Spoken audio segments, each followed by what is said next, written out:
Hello, my name is Dan Carter. I'm the treasurer of the Synod. I've been the treasurer since 2012, and this is going to be my last year. I'm from Grand Rapids, Michigan. I'm a member of Faith Lutheran Church there. I'm a graduate of Valparaiso University, and I got a graduate degree from Grand Valley State. I'm a CPA. And this, like I said, is going to be my last year and my last assembly. I'm not sure how we're going to handle questions, but if we don't have a question and answer period or anything like that, then feel free, anybody, my contact information is out there to call me if you have any questions about any of the things that we're going to cover or that are in the Synod Assembly book. To start with, this past year was a very good year. Our year ends January 31st, 2024 this year. We'll call it the 23 year, even though it ends with 1 month in 24. And our revenue, our total revenue for this year, 23, was up $341,000. That's almost phenomenal. And That's total revenue. Our mission support was up 14,000 for the year. And that's actually very good based on everything going on. Despite our revenue being up 341,000, our expenses were only up $6,000 for the year. Our net assets increased by nearly 153,000, and our investments performed very well this last year. Our investment return was up around $200,000. Despite all this, we continued, or with all this, we continued to support churchwide to the tune of 50% of everything that we collect from our member churches, and that amounted to $608,000 this last year. We just completed our audit for 2023 for the year ending 1/31/24, and we had a very good audit. The auditors are very complimentary of our organization. We received an unqualified opinion, which is the best opinion you can get. And like I said, they were very complimentary. They feel we are very strong financially. They talked about things like, they said that like our current ratio, current assets to current liabilities is 19.2 to 1. And the gold standard is only 2 to 1. And we have, when you look at our expenses, our operating expenses, we have 7 months of those in cash right now. In other words, we could operate for 7 months without taking in any revenue and still survive. One of the other things they said, noticed, is how well we stuck to our budget in the last couple of years. Not only are the auditors very complimentary of us in general, they're very complimentary of our staff, and in particular, Rebecca Bossenbrook, who's our director of finance. They said things are very well organized, very good condition. It allows the audit to speed along quite quickly and easily. They found no material deficiencies, and what's really amazing is they made no adjustments at all. And again, it's a credit primarily to Rebecca. Another item that they have complimented us on, our auditors, is that 86% of our resources, the revenues we take in, go to our programs and to our mission. Last year was 88%. Typically, you're looking at 70 to 80%. That's what they see. And at 86%, they consider us outstanding. Another thing that we've presented, the audit is in there if you want to take a look at it and review anything. And again, if you have any questions, just get a hold of me. Another thing that we've included is our budget. Now, this is the budget for the year ending January 31, 26, which would roughly be the 25 year. The one for the year that we're in right now, the 24 year, we approved last year at last year's Synod Assembly. So this is going to be for the next year after this year that we're in. Now let's talk about our process here for what we go through is for budgeting. We have a budget committee that sits down and puts this together, meets a few times during this process. And we use a philosophy called zero-based budgeting. In other words, all expenses start at zero, and then we build them from there. We justify every expense that we have.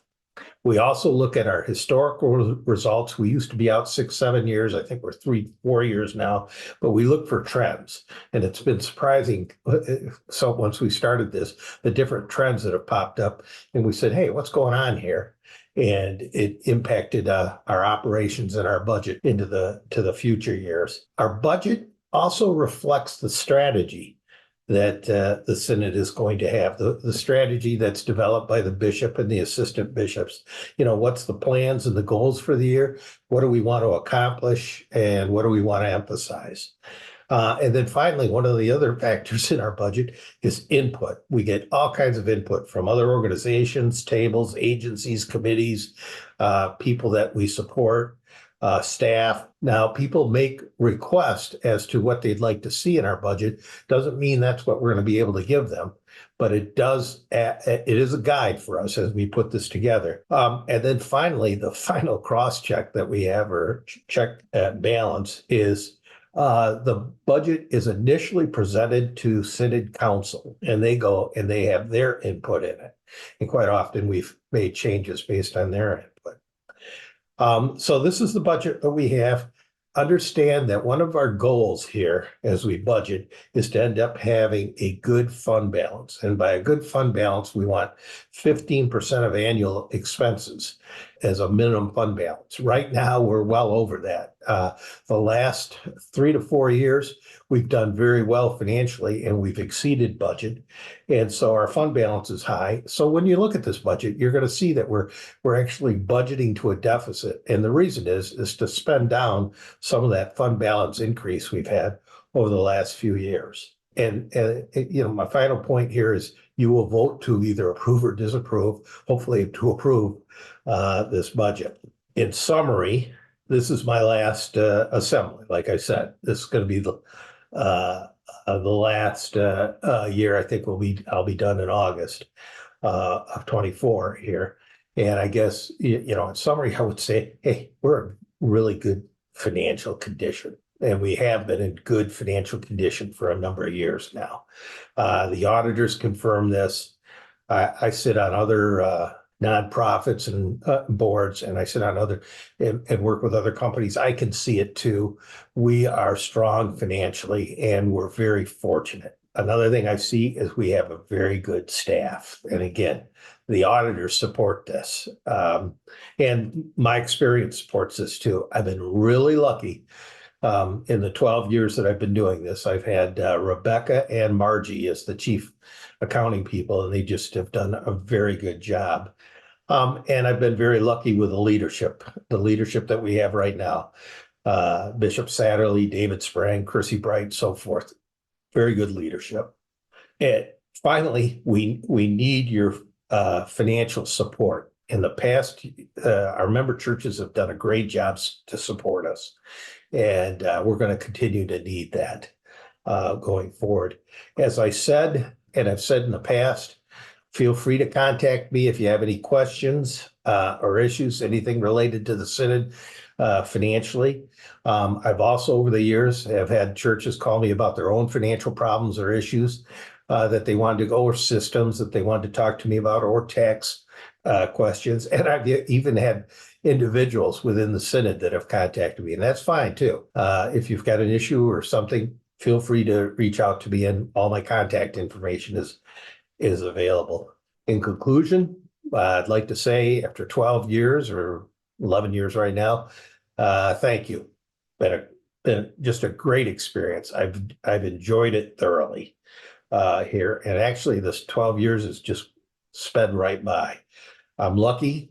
I've had 2 really good bishops, John Schleicher and Craig Satterley, that I've been able to serve under.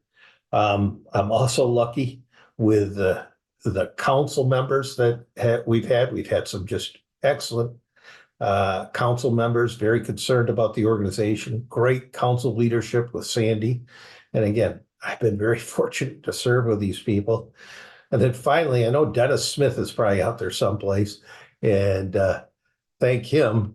I mean, I was the guy that used to sit in the back of the congregation, kind of hide. And then one day he finally found me, got me involved in the church, and then everything grew to the point where I got involved in the synod and so forth, and it's all been a great experience. And I've said this several times. I have gotten far more out of it than I've ever put into it. And I would encourage anybody that is thinking about serving in a council position or a church position to do it. You'll be very satisfied with what you get out of it. So again, thank you to everybody.